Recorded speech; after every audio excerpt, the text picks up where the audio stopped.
Assalamualaikum warahmatullahi wabarakatuh. Bismillahirrahmanirrahim. Alhamdulillahirabbil alamin.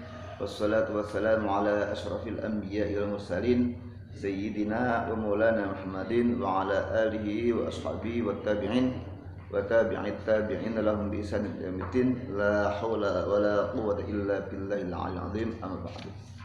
Baik, terakhir kita tentang ilah. Kalau terakhirnya tentang apabila seorang muslim sekarang masuk yang lihar, pasal lihar. Lihar, baru lihar ya. Lihar. Qad sami Allahu qawla itu jadi luka. Lihar itu apa? Ayaqula rajulu li zaujatihi. Di mana seorang laki-laki berkata pada istrinya. Apa yang dikatakan? Anti alayya kadhahri ummi. Anti alayya kadhahri ummi. Kau bagiku bagaikan punggung ibuku. Orang Arab itu dulu kalau kesal, marah sama istri, itu kemudian menyamakan istri atau punggung istri dengan punggung ibunya. Artinya sama-sama tidak boleh disetubui, tidak boleh jima. Nah, ini di Indonesia tidak umum kayak gini, tapi dulu ya begitu di Arab.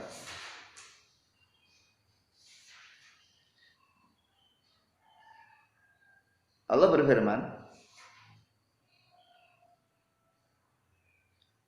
alladzina yudhahiruna minkum min nisa'ihim ma hunna ummahatihim in ummatuhum ilallahi waladnahum wa innahum la yaquluna munkaran minal qawli wa zura wa innallaha la'afun ghafur. Zihar ini hukumnya haram, tidak boleh. Nah, jadi menyamakan punggung istri dengan punggung ibu untuk sama-sama haram disetujui. Lah dulu kemudian ada orang tanya, nek umpamane raimu ke rai mirip be ibuku ya, itu zihar bukan? Ya bukan, karena kemiripan itu tidak ada maksud untuk menyamakan, bukan maksud untuk mengharamkan untuk menyetujui. Kan dulu ada orang itu kalau punya istri yang mirip dengan ibunya gitu. Dulu cerita-cerita anak-anak itu. Anakku, mengapa kau belum nikah? Aku cari istri yang mirip bunda ayah. Itu udah lihat. Lihat di sini ada tujuan, yaitu apa? Sama-sama haram dijima. Allah berfirman, alladzina yudhahiruna minkum. Orang-orang yang melakukan zihar di antara kalian, nisa'ihim, istri mereka, menyamakan punggung istri dengan punggung ibu dalam hal keharaman di jima. Mahunna ummahati. Mereka, istri-istri mereka itu bukan ibu mereka. In ummahatuhum illallahi waladnahum. Bahwasanya ibu-ibu mereka itu tidak lain adalah yang melahirkan mereka. Wa innahum la yaquluna munkaran minal qaul, dan mereka mengatakan munkar. Munkar itu haram atau halal? Haram. Wa zura, dosa. Wa innallaha la'afun ghafur. Dan sesungguhnya Allah itu afun, maha pemaaf, ghafurun, maha pengampun. Apa bedanya afun dengan ghafurun? Bedanya apa? Kalau afu itu maaf. Kalau maaf itu berarti dosanya dihapus. Kalau ghafur itu maha pengampun. Dosanya diampuni. Dosanya itu belum tentu dihapus tapi diampuni. Jadi diampuni yang dihapus apa? Beda dihapus dengan diampuni apa?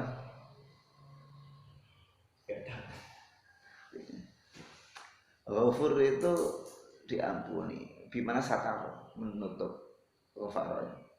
Jadi ditutup. Kalau afa itu bimana maha, menghapus. Jadi afa ya'fu itu lebih tinggi dari ghafara yaghfiru. Jadi dihapus sih tidak ada bekasnya.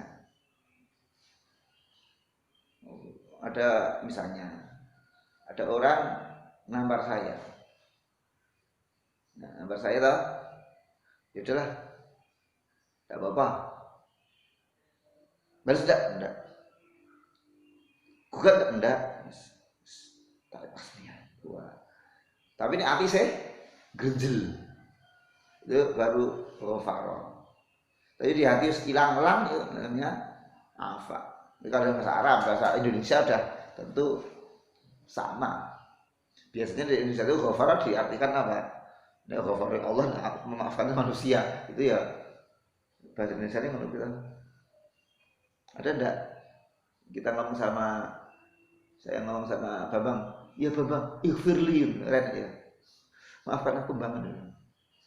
Bahasa Indonesia. Allah itu ghafur, Allah itu afu, ghafur. Maaf, pengampun. Nah, ziyad itu mungkar dan juga zur, batil, kadzab, tidak benar. Insya Allah orang Indonesia tidak melakukan yang ini. Yang sering itu yang talak-talak kemarin itu sangat rentan orang itu mengatakan talak. Nah, meskipun Allah itu maha pemaaf lagi maha pengampun, tapi bagaimanapun juga zihar itu memiliki satu konsekuensi.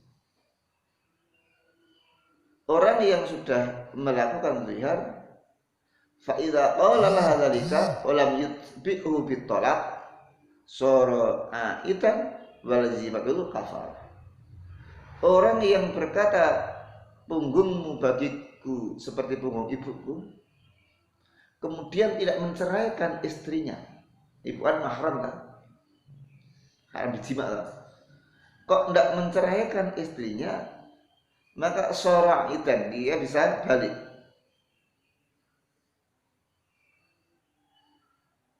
Kepada istri, tapi walazimathu al-kafarah, dia wajib membayar kafarah, dia wajib membayar tebusan. Tidak bisa enggak, wajib bayar tebusan. Nah, apa itu kafarahnya? Kafarahnya adalah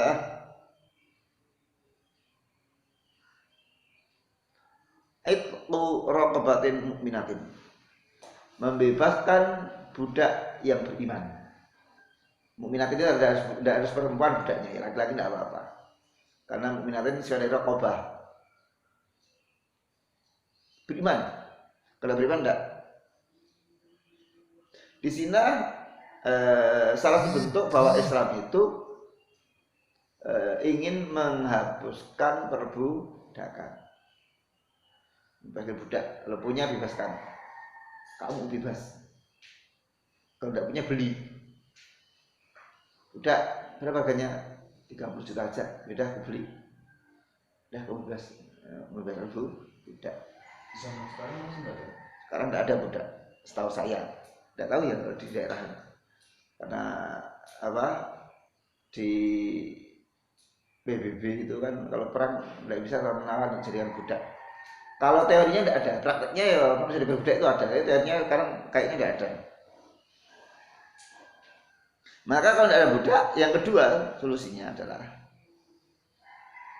tadi harus salimatin minal uyub, bebas dari aib al-mudirah yang bahaya, tidak buta, tidak lumpuh, tidak ada aib-aib. Bil amal wal kasab, untuk kerja. Fa illam yajid fasyamu syahraini mutatabi'ain. Tidak bisa membebaskan budak, maka wajib baginya puasa 2 bulan berturut-turut alias 60 hari. Tidak boleh putus. Kalau putus, ulang dari awal. Untuk 58 kondangan manten, mangan yo ulang dari awal. Tidak bisa mas, orang sahasi. Fa'ilam yastati, karena di akhir hadis. Fa'ilam yastati, salah Ustaz, tidak ada yaknya itu. Majzum. Fa'ilam yastati, kalau dia tidak mampu, fa'it'am sittina miskinan.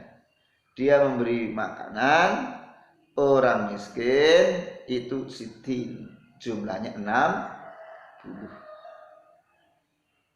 Kullu miskinin mudun, setiap satu orang miskin itu 1 mud. Ini yang kadang-kadang jadi perbincangan di Indonesia gini. Di Arab itu makanannya apa? Gandum atau kurma. Di Indonesia makanannya apa? Nasi. Kayak nasi. Tapi nasinya beras. Jangan kasih nasi, kalau kasih nasi hanya beras. Ulama dulu beras. 1 mud. Nah 1 mud itu juga khilaf. Ada yang anggap 6 on udah 1 mud. Ada yang 7 on lebih. Ada 8 on lebih. Nah, taruhlah kita ikut yang 7 on lebih. Ada beberapa pendapat tentang 1 mud, tentang 1 sok, tentang 1 nisab emas, tentang 1 marhalah. Itu khilaf ulama itu biasa. Karena apa? Dulu itu kan ukurannya gini tau. Gini orang sudah beda-beda. Nah kemudian menimbulkan perbedaan pendapat. 60. Kalau kita hitung 7, kita belajar 8 kali 8. 8 on. 60 kali 8 berapa? 48. 48 apa? 48 kilo. Cukup beras setengah kintal. Kifarat. Udhihan. Orang saya itu stekor. Andai kata kifarat atau fidyah itu neraktir di rumah makan sederhana gimana? Kan boleh makan tak?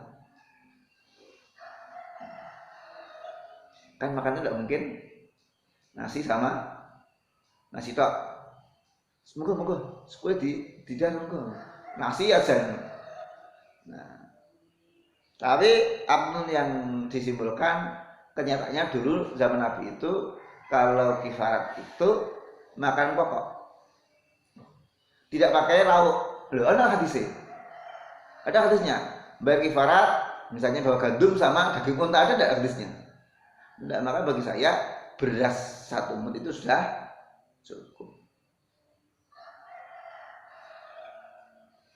Nah, hadisnya. Dan orang itu datang bawa kifarat, yaitu apa? 60 mud gandum dan paha kambing misalnya. Nah, ayo. Beras sebesar itu, sebanyak itu kasih 60 orang. Permasalahannya bagaimana apabila orang miskinnya tidak nyampe 60.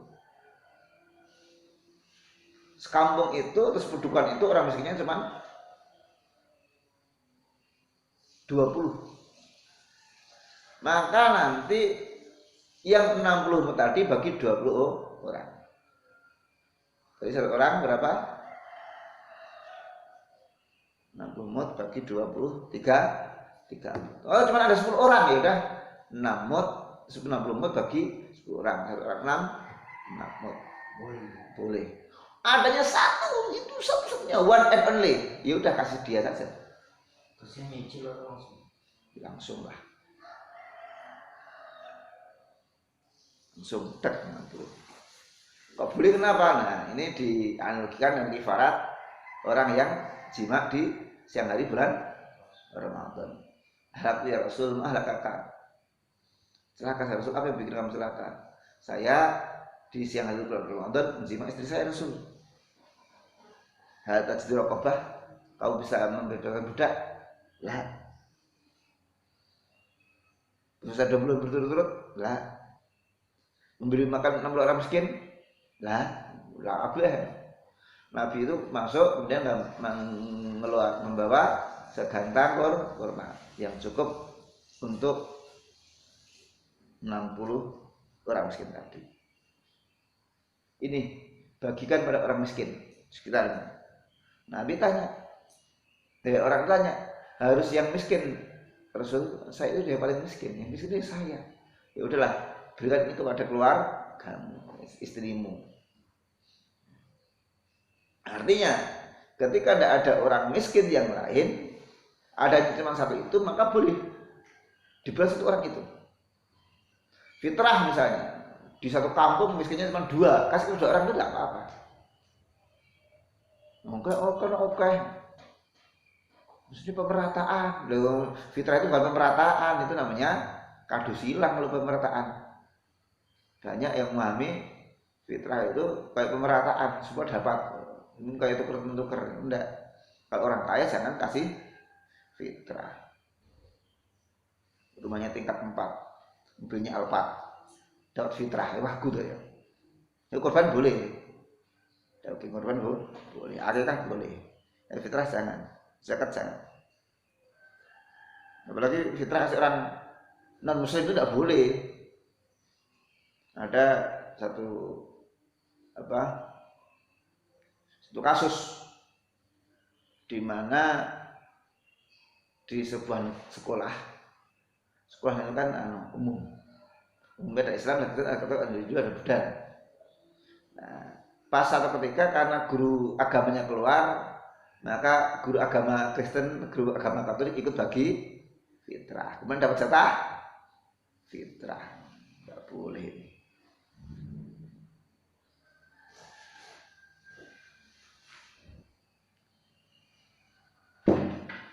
Nah kalau misalnya hidupnya di real estate perumahan elit, tidak ada yang miskin, ya keluar cari yang miskin yang dekat, utamakan yang dekat kita masih ada, jangan yang jauh-jauh.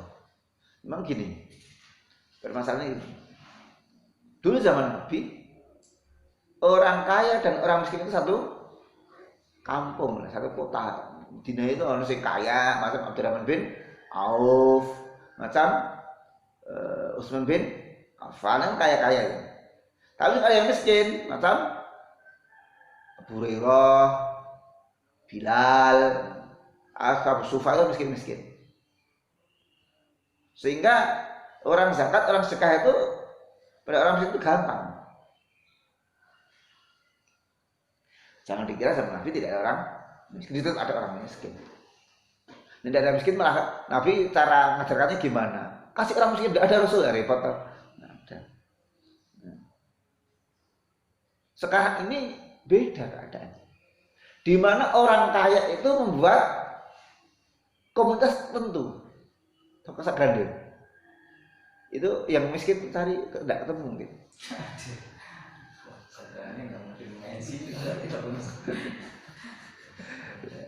Itu apa Jakarta yang gede-gede rumahnya itu tidak ketemu.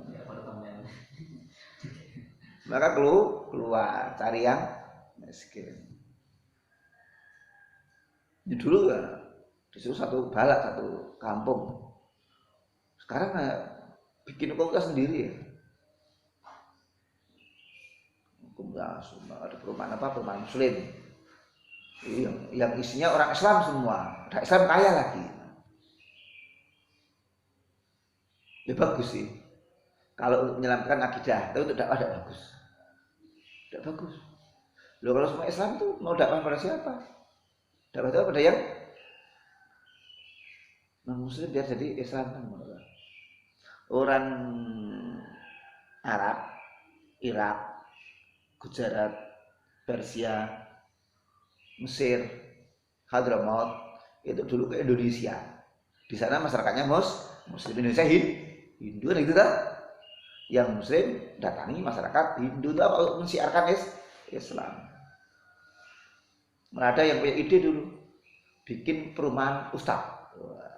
Bagus idenya. Tujuannya kalau cari ustaz itu gampang. Ustaz Hafiz, Ustaz Tulus, Ustaz Wirno, Ustaz Sumadi, mau pengajian Ramadan, Ustaz sini setwal, sini setwal, sini setwal. Aku lek guyu nih. Itu Jumatan dan perumahan arane Jumatan nek ustadnya apa khotbah kabeh. Perumahan ustaz. Jumatan masjidnya malah nganggur. Masjidnya nganggur apa lah? Itu tadi saya bahkan jopo. Ini tidak gitu ya. Perumahan kiai. Jadi ide itu apa ya senyum-senyum aja. Wah, apa itu ya apa? Tujuannya apa ya? Nanti ustaz-ustaz yang belum punya rumah itu kita suruh nganggur. Nganggur riba ora iki. Ide iki. Sekarang itu ngundang pengajian enggak perlu kok kayak gitu. Ini perumahannya berdiri udah ada WA. Oh, padha wetat ngopo akhirnya iso WA-an ASWB. Tak bisa ngaji di tempat kami. Jadi kalau mau niatnya mau dakwah itu cari yang justru yang abangan gitu. Kalau niatnya itu takut mau jaga akidah, cari yang masyarakatnya religi. Tinggal di Kerapia, Kudus yang dekat Yambu, mana lagi yang dekat pesantren gede. Nanti kamu kena atmosfer religi. Sering ke masjid, ke masjid malu. Gitu. Tapi kamu tidak bisa ngajak orang ke masjid karena yang lain sudah ke masjid. Tapi kalau Babang besok daerah yang meliwang-liwung masih pada belum sholat, kalau kamu kuat, kamu bisa ngajak orang ke masjid. Tapi kalau kamu tidak kuat, nih kini penak makan temen ini masjid ya, tidak pernah ke masjid itu kamu takar sendiri kemampuan memilih yang seperti apa besok hidupmu.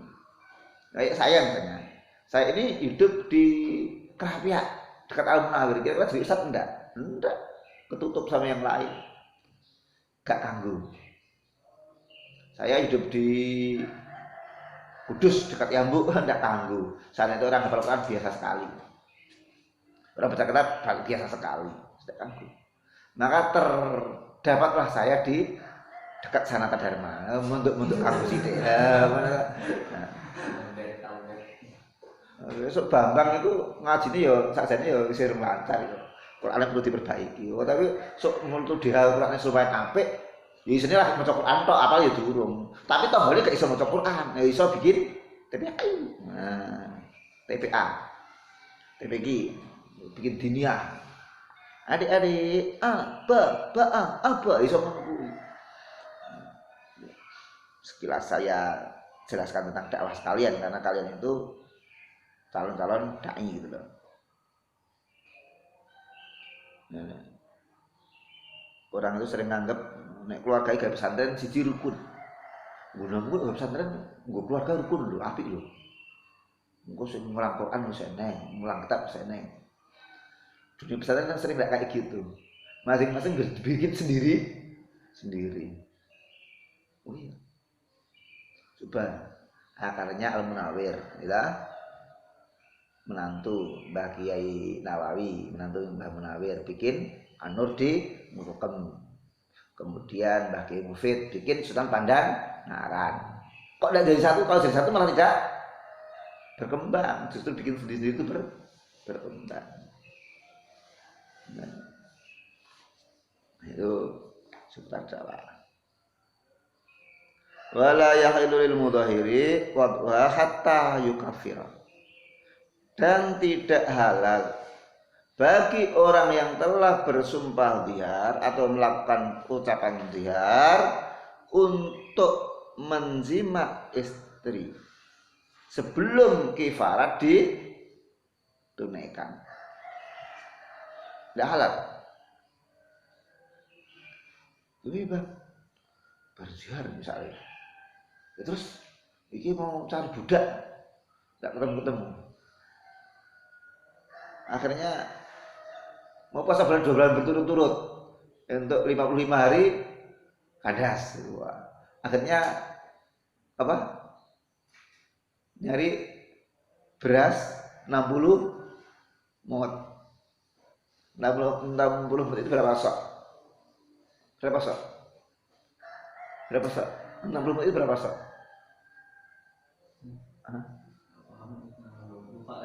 Wah ya Allah, satu sok berapa mu?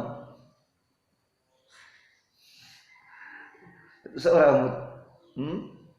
4. 60 bagi 4 berapa? 12 setengah. Matematikanya guru apa, Haris? Guru apa di sekolah? Tidak guru apa di sekolah? Bukan matematika lah. Aman bukan matematika. Cepat ngitung-ngitung gitu. Nah, bayar dulu kifaratnya. Allah berfirman, walladzina yudhahiruna min nisa'ihim summa ya'uduna lima qalu fatahriru raqabatin min qabli ayyatamassa. Dan orang-orang yang melakukan zihar pada istri mereka, kemudian mereka kembali pada istri mereka, kembali lima qalu pada apa yang mereka katakan, maka tahriru raqabatin, bebaskan budak, min qabli ayyatamassa, sebelum ia menyentuhnya, maksudnya menjimatnya. Dzalikum tu'adzuna bih, demikian itu kalian diberi pelajaran dengannya. Wallahu bima ta'maluna khabiran, Allah dengan apa yang kalian lakukan maha khabir, maha apa? Maha apa? Khabir maha apa? Soalnya susah terjemahan khabir. Ada yang terjemahkan maha mengetahui, maha mengawasi, maha teliti, maha mengabarkan. Kalimat yang truk itu yang gimana? Itu mau tahu itu? Ya. Faman lam yajid fasyamu syahraini. Faman maka barang siapa lam yajid dia tidak mendapatkan fasyamu, maka dia puasa syahraini 2 bulan mutatabi'aini berturut-turut. Min qabli ayyatamassa, sebelum mereka saling sentuhan, maksudnya saling mereka berhubungan suami istri. Iya. Untuk 10 dino kangen. Dek, aku pingin ya kapok mau kapan gue. Mas, si kurang seket ya sekapok ya. Makanya jangan sembarangan ngomong. Kemudian famalam yastati fa it'amu sittina miskinan. Barang siapa tidak mampu, tidak bisa, maka it'am, memberi makan. Berapa orang? Sittin, 60 miskinan. 60 orang miskin. Dzalika litu'minu billahi wa rasulihi wa tilka hududullah walil kafirina adzabun alim.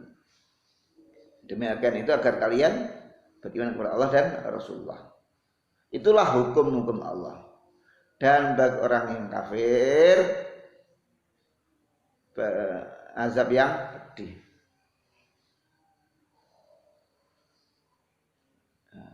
Jadi ini masalah jihad, insya Allah di kita tidak terjadi dia. Jumlah mati dilakoni ojo. Tolak sering, dia rendah. Ini faslun wa idza ramar rajulu zaujatahu bizina fa alaihi haddul qadhaf. Hati-hati ini. Wa idza, dan apabila roma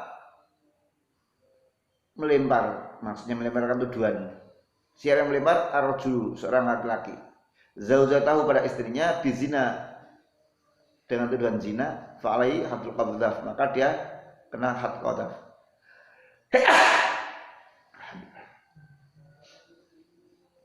Ada laki-laki menuduh istrinya zina, maka dia kena had qadhaf. Had qadhaf itu apa, Riz? Didera 80 kali. Wah, ayo aku mau bongkok. Wah, 80 kali. Kalau dia tidak mendatangkan bukti atau saksi. Illa ayyuqimal bayyinah, kecuali dia menegakkan bukti. Anda tahu dari mana? Wah, saya pasang CCTV. Lah ngono ya. CCTV. Oh, CCTV saya ngeyel ya sumpah lihat. CCTV. Wah. Kan sekarang gitu tuh, film SHI Suara Hati Istri ini. Ngapa kok guyu? Aku dulu sak ndelok. Akhirnya ceritanya padha iso ditebak. Itu kan di Indonesia nggak ada cambuk. Ya wes, kalau cerai wae. Ini payu, ini ada payu. Loh, sekarang gini, ada orang bercerai karena lian, itu sangat kita wedi loh. Orangnya takut. Lian itu gimana? Ya tadi menuduh istri berbuat zina. Nanti sumpah, bentuknya sumpah. Untuk nanti belum selesai ini kalimatnya. Illa ayyuqimal bayyinah au yula'in, atau dia melakukan sumpah li'an. Jadi sebaliknya gini, misalnya seorang suami Petruk nuduh istrinya zina. Hakimnya tanya, saudara Petruk, apakah saudara memiliki saksi yang membenarkan tuntutan saudara atau dakwaan saudara bahwa istri saudara berzina? Tidak. Mana ada orang berzina kok di tempat umum bisa dilihat di tempat orang? Tidak mungkin. Misalnya gitu. Apakah Anda punya bukti? Tidak. Saya melihatnya sendiri. Kalau saya bawa HP, saya rekam, lupa HP-nya malah habis baterainya. Maka kemudian dia wajib sumpah li'an. Sumpahnya gini. Ini contoh ya, aku tidak sumpah ya, contoh. Saya bersumpah bahwasanya saya telah berzina. Itu dilakukan 4 kali. Demi Allah. Supaya kalau belum pakai demi Allah belum sempurna. Harus pakai demi Allah atau demi sifat Allah, demi yang Maha Pengasih, demi yang Maha Penyayang, demi yang mengasihi diri saya. Boleh. Bahwa istri saya telah berzina. Itu dilakukan 4 kali. Yang kelima, saya bersumpah jika sumpah saya ini itu sudah tidak benar, maka saya siap mendapatkan laknat dari Allah. Itu sumpah li'an namanya. Au yula'in. Rawal Bukhari, Imam Bukhari meriwayatkan an Ibnu Abbas radhiyallahu anhu, anna Hilal bin Umayyah qala famratahu inda Nabi sallallahu alaihi wasallam. Menuduh istrinya zina di masa Nabi SAW dengan Syarik bin Samha. Faqala Nabi SAW al-bainah auhad fi dhahrika. Kamu datangkan bukti atau punggungmu di had, dipukul, derang. Faqala wallazi ba'athaka bil haqq inni rasuluk. Yakin demi zat yang mengutusmu dalam kebenaran, saya benar, tidak ngapusi. Maka fal yunzilanallahu ma yubari'u dhahri min had. Fa nazal Jibril wa anzala alaihi walladzina yarmuna azwajahum. Dia ingin, maka Allah menurunkan ayat yang membebaskan dia dari dera, maka turut walladzina yarmuna azwajahum, dan orang-orang yang menuduh istri mereka berbuat zina. Kalau kemudian si suami sudah melakukan sumpah li'an, istri gimana? Kalau istri diem, maka jatuh hak untuk istri. Saudari ini namanya Siti Kusmati, bukan Siti Kushidup. Benarkah tuduhan suami saudara bahwa Anda berzina? Dim. Benar apa enggak? Dim. Enggak. Dianggap benar. Untuk membantahnya, maka si wanita juga melakukan sumpah li'an. Jawabannya, saya demi Allah bersaksi bahwa apa yang dituduhkan oleh suami saya tidak benar. Demi Allah saya bersaksi bahwa yang dituduhkan suami saya tidak benar. Demi Allah saya bersaksi bahwa yang dituduhkan oleh suami saya tidak benar. 4 kali. Jika saya berbohong maka Allah melaknat saya. Ngono kuwi jawaban daripada sembah lian.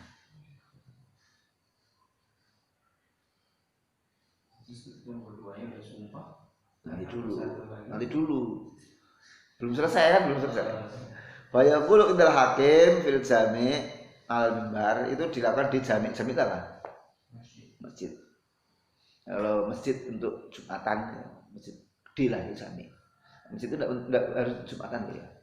Cuman definisi di Kementerian Agama, kalau untuk Jumatan namanya masjid, kalau tidak untuk Jumatan namanya mushola. Itu definisi Kementerian Agama, bukan definisi fikih.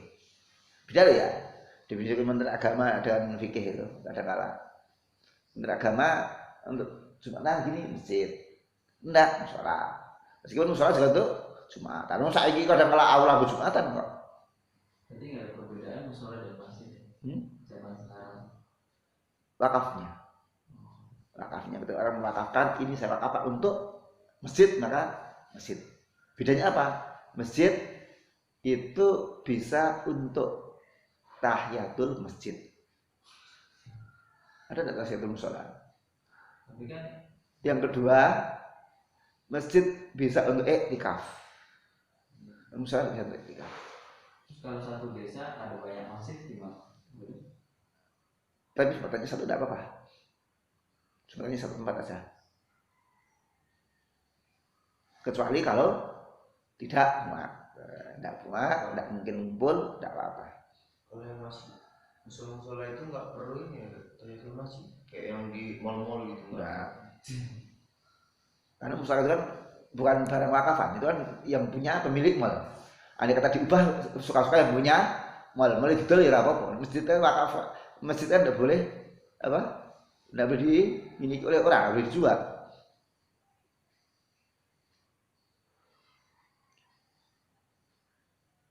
Nah, nanti jadi ngomongnya di masjid, di atas mimbar, di depan banyak orang. Nah, asyhadu billahi. Nah, saya bersaksi demi Allah. Inni laminas shadiqin. Nah, yang kelimanya sama begitu. Fima ramaitu bi zaujati fulanah minaz zina 4 kali. Wa anna hadzal walad minaz zina wa laysa minni 4 kali. Wa yaqul fil marrah al khamisah yang kelima mengatakan tapi di apa? Dinasihati hakim dulu termayal dan Allah melaknat saya jika saya dusta. Serius tenang. Dalilnya Imam Bukhari dan Imam Muslim mengatakan dari Sa'ad bin Ma'ad radhiyallahu seorang laki-laki dari Ansor sa'ila Rasulullah SAW datang ke Rasulullah SAW. Faqal lalu berkata, ya Rasulullah, ara'aita rajulan wajada ma'amratihi rajulan. Bagaimana pendapatmu jika seorang laki-laki mendapatkan ada laki-laki lain bareng dengan istrinya? Bareng itu maksudnya jima, orang bareng arisan, bareng kondangan bukan, bareng hari raya bukan. Ayat tuluhu am kaifa yaf'al? Apakah dia boleh membunuhnya? Macam-macam berbeza jus. Wah, mati. Atau bagaimana? Fa anzalallahu fi sya'ni ma dzukira fil Qur'ani min amril muta'lainain. Maka Allah menurunkan ayat yang berkaitan dengannya seperti di dalam Quran tentang dua orang yang saling lian. Bismillah.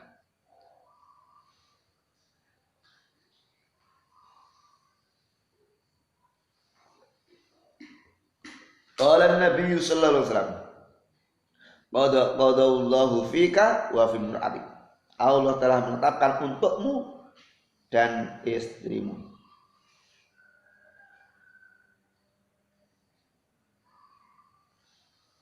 Qala dinula inna fil masjid wa ana syahid. Diriatin fatal anam. Fatal anna wa ana ma'an nas inda Rasulullah SAW. Nah, dua orang itu kemudian saling mengucapkan sumpah li'an di sisi Rasulullah sallallahu alaihi wasallam.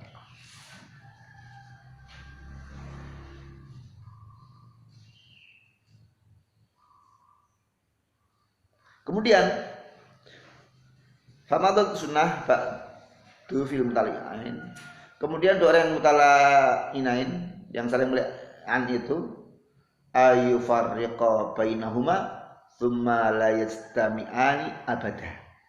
Keduanya wajib berpisah dan tidak boleh bersatu lagi. Tidak boleh rujuk, tidak boleh nikah lagi. Abadan selama-lamanya. Itu bain banget ini. Bahaya bain. Nah, hati-hati. Jangan sampai menuduh istri berbuat zina. Yang repot, menuduh istri berbuat zina, tapi isih ngeloni meneh masalah itu. Maka kemudian maaf, saya mau cari lagi kepastian hukumnya. Bagaimana jika seorang wanita zina sementara dia punya suami? Solusinya gimana? Nah, cara Qur'annya kan, cara hadisnya kan dirajam. Ya, orang punya apa? Suami kok berzina. Berarti apa hukumnya? Tajam sampai mati kan? Nah, umpama dirajam. Piye?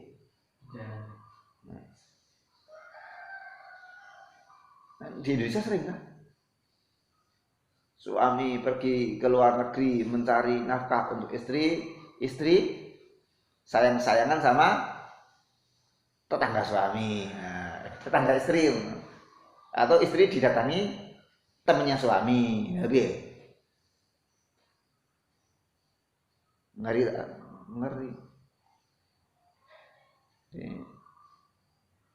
Ada orang suaminya tidak di rumah, dia selingkuh, atau suaminya di rumah dia keluar untuk selingkuh, dia hamil, maka gimana anaknya dan lain-lain.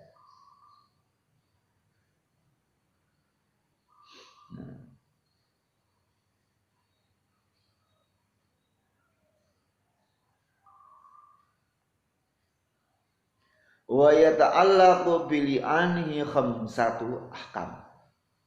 Dan terkait dengan li'annya ini 5 hukum. 1, suqutul haddi anhu. Gugurnya kewajiban had atas suami. Kalau bukan suami, orang lain nuduh wanita berbuat zina berarti kena had 80 kali kalau tidak mendatangkan saksi 4. Tapi seorang suami yang berbuat li'an tidak dapat saksi, tidak gugur hadnya.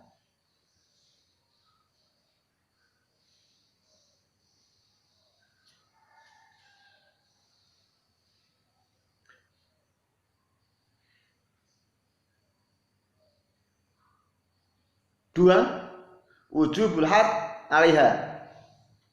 Yang wanita wajib kena had kalau dia tidak menjawab li'annya itu.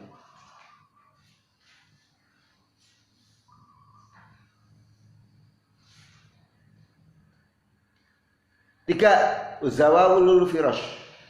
Apa? Ibu wis uzawawul firash. Kehilangan kasur. Dalam Quran istri itu sering dikiaskan dengan firash. Atau dalam kitab fikih hadis firash. Firash apa? Kasur. Katanya buku-buku. Jadi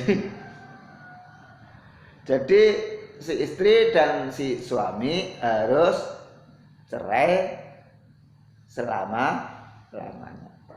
Kagak bisa diselingi dengan tahlil kayak salah 3. Tak 3 masih bisa tahlil. orang talak 3, cerai lah bisa. Kemudian si istri selesai masa iddah, kemudian nikah lagi dengan laki-laki lain, kemudian sweet, kipik, nah, udah jima, laki-lakinya itu meninggal dunia, ini harus dipateni loh, harus dipateni, atau bercerai tapi jangan dipesen. Maka selesai iddah, suami yang dulu boleh menikahi lagi kan, kalau apa? Kalau tak 3. Kalau li'an enggak bisa kayak gitu. Udah harus abadan. Jalan hidupmu masing-masing. Wa nafyul walad. Anaknya si istri tidak bisa dinasabkan pada si suami tadi. Wa tahrim alal abad, haram selama-lamanya.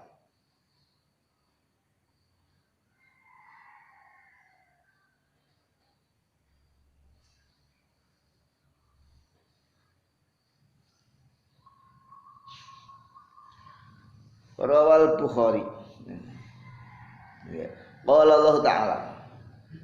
Allah berfirman, walladzina yarmuna azwajahum wa lam yakul lahum syuhada'u illa anfusuhum fasyahadatu ahadihim arba'u syahadatin billahi innahu laminas shadiqin.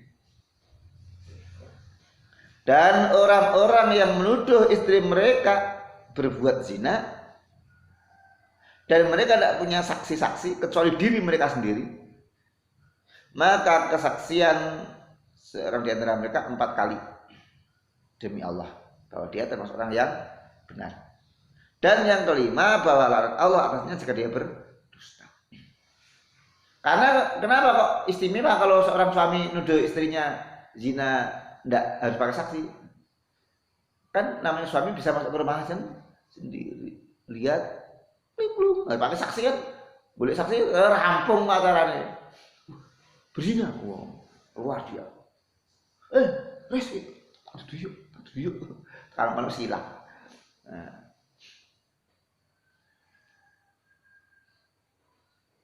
Berat ini. Warawa Abu Dawud. Ya, belum. Wala khamisa anna la ta'ala alaihi ingkalanal kalibin. Dan yang kelima bahwa laknat Allah atasnya jika dia berdusta. Rawal Bukhari meriwayatkan dari Ibnu Abbas radhiyallahu anhu bahwa Hilal bin Umayyah menuduh istrinya zina. Maka dia datang bersaksi. Nabi bersabda, innallaha ya'lamu anna ahadakuma kalib. Allah tahu salah seorang di antara kalian pasti ada yang berdusta. Laki-laki bilang, zina ora, mesti ada yang dusta. Bisa jadi laki-lakinya emosi, sebenarnya istrinya yang berzina, tapi dituduh berzina. Karena apa? Cemburu mungkin. Bisa tahu? Cemburu buta. Atau sebaliknya, istrinya betul-betul berzina, tapi tidak mau mengakui. Karena takut dirajam atau malu. Pasti dalam kasus ini ada satu pihak yang berdusta, ada satu pihak yang benar. Tidak mungkin benar kabeh, tidak mungkin dusta kabeh.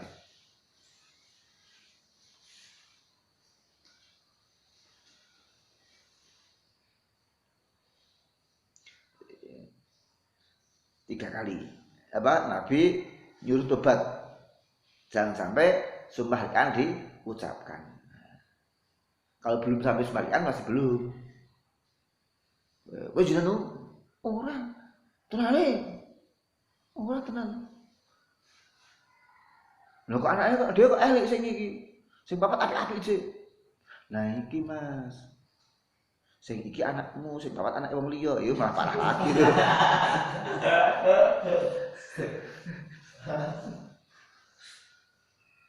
Variasi. Tahrim al-abad. Rawa Abu Dawud.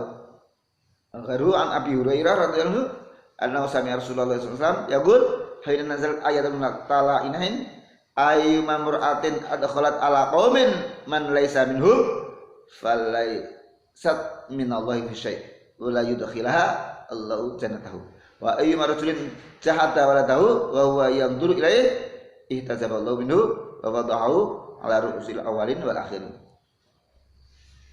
Semai dioso nah temu ra wae ayo. Ayo memperhati siapun wanita yang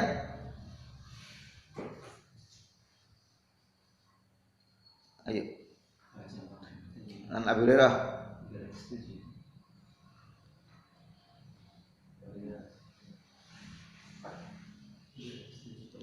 Iya, soal tak ngombe. Ya, nek tak belum bi. Di mana ada seorang wanita memasukkan seseorang pada suatu kaum yang bukan kaum. Awalnya di mana? Di mana? Imam Rabi Diriwayatkan. Iya. Diriwayatkan oleh Abu Daud dan lain-lain dari Abu Hurairah radhiyallahu anhu bahwasanya ia mendengar Rasulullah SAW bersabda, di mana ada seseorang wanita memasukkan seseorang pada suatu kaum yang bukan kaumnya, maka Allah tidak akan berurusan dengannya dan Allah tidak akan memasukkannya ke dalam surga. Dan di mana ada seseorang laki yang mengingkari anaknya padahal ia melihatnya bahwa itu anaknya, maka Allah akan menutupinya dan membuka aibnya pada pemimpin orang-orang yang terdahulu dan orang-orang yang datang kemudian. Nah, jadi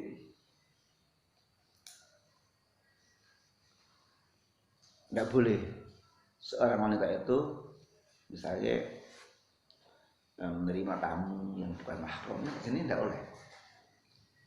Misalnya benar ya,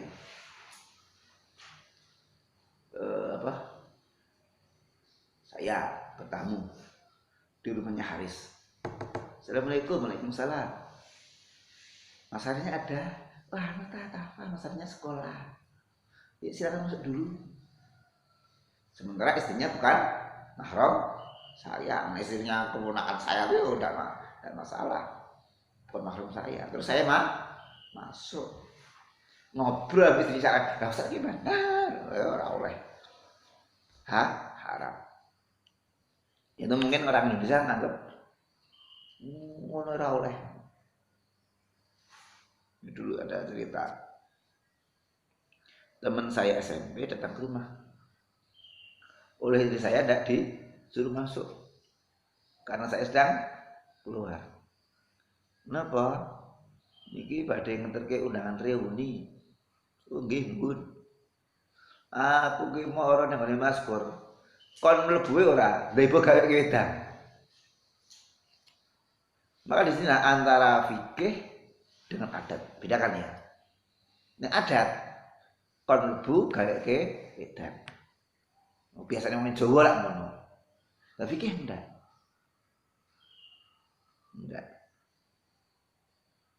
Ya enggak, baik lagi. Ulah ketemu di kamar parah lagi. Maka kalau saya misalnya datang ke rumah saudara ipar saya ya sama istri saya. Ipar ini alhamu mautun. Pernah dengar hadis itu? Pernah hadis? Alhamu mautun. Jadi laki-laki dan iparnya itu bukan mahram, sehingga tidak boleh berduaan. Saya berduaan dengan istrinya adik saya, boncengan. Ya boleh. Itu hukum fikih ngono. Nek masyarakat sok suci, sok alim. Maka pentingnya belajar fikih ini.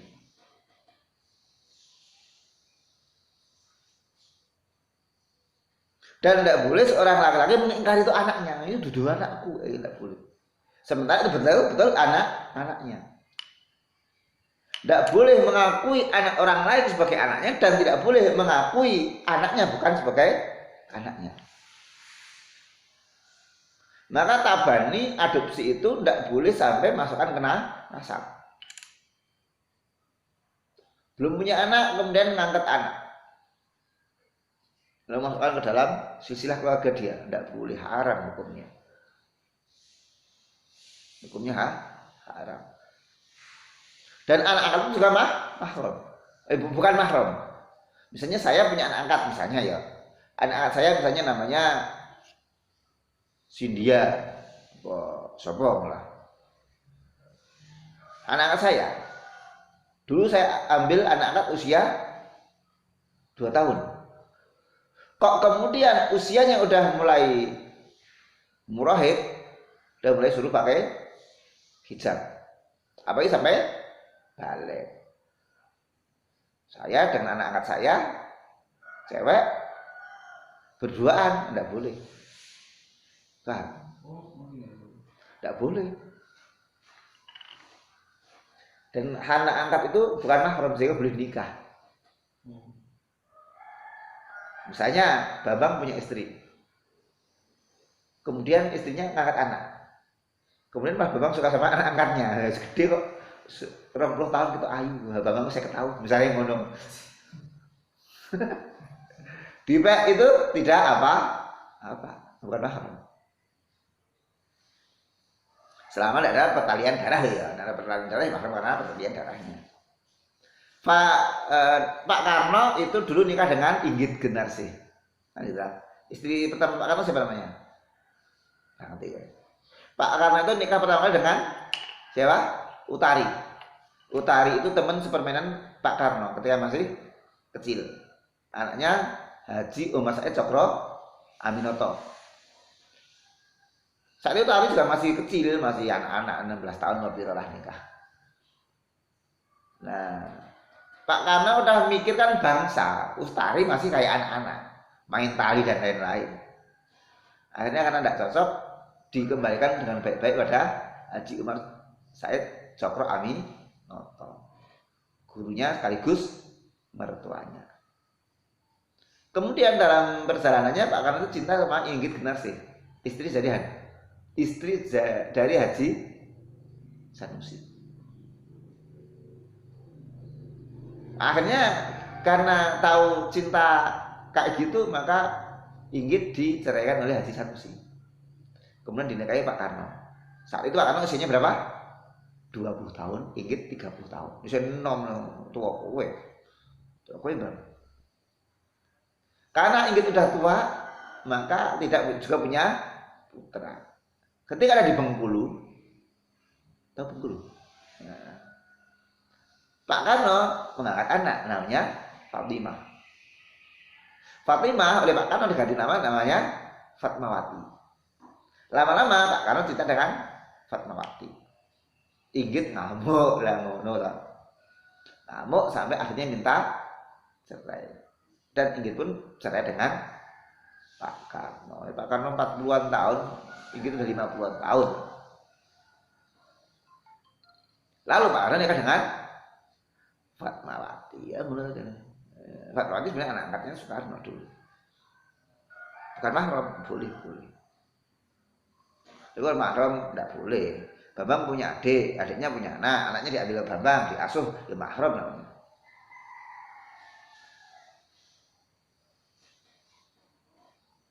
Rawal Bukhari an Ibnu Umar radhiyallahu anhu an Nabi sallallahu alaihi wasallam la'ana baina rajulin wa imra'atin fantafa min waladiha fa faraqa bainahuma wa alhaqal walad bil mar'ati. Dalian Nabi pisahkan keduanya, anaknya diikutkan ibunya. Allah. Wa isbutul had anha bi andal ta'inat wa taqul asyhadu billahi anna fulanan hadza, maksudnya suaminya, la minal kadhibin fa bi fima ramani bi zina. Saya bersaksi demi Allah bahwa fulan ini dusta dalam tuduhannya pada saya bahwa saya berzina 4 kali. Yang kelima mengucapkan setelah dinasihati hakim, wa alayya ghadabullahi in kana nasadiqin, dan saya dimarahi Allah jika dia termasuk orang yang jujur, orang yang benar. Ini konsekuensi pahit orang yang melakukan sumpah li'an. Sampai di sini ada pertanyaan? Tidak. Pas 1 jam. Subhanakallahumma bihamdika asyhadu an la ilaha illa anta astaghfiruka wa atubu ilaik. Assalamualaikum warahmatullahi wabarakatuh.